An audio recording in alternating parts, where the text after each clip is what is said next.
where in your body are you feeling it? You Mm-hmm. know, when you write this, like, feel this emotion, does it just give you a really bad headache? Does your chest tighten up? What is going on? Where is it going on at? And then the next thing that they need to do, I think is really, really helpful, is to decide for themselves what their next step is going to be. Are they going to try to push through and continue writing? Are they going to try to shift to something else and maybe step back and just think it through and reflect on it? Or are they going to do, what we mentioned before, to pause, which is okay, to intentionally pause when I feel this heavy weight? It is okay, because when you pause, don't think of it as you just completely stopping. Think of it as a pause with a purpose. Mm-hmm. Mm-hmm. I intentionally pause. Why?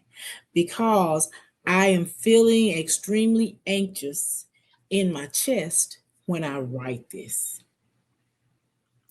Well, Felicia, then that kind of gets me thinking about early indicators that a writer is maybe becoming emotionally overwhelmed and may need structured support rather than pushing through the process alone. So, how do you help the writer to understand that? And then to understand that they're at a place where it's not so much about the techniques of writing now.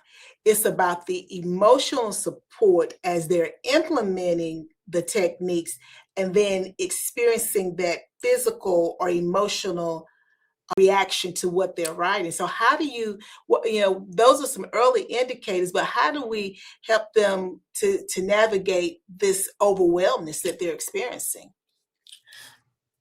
What I would suggest for them, first of all, would be that they see this as re experiencing something.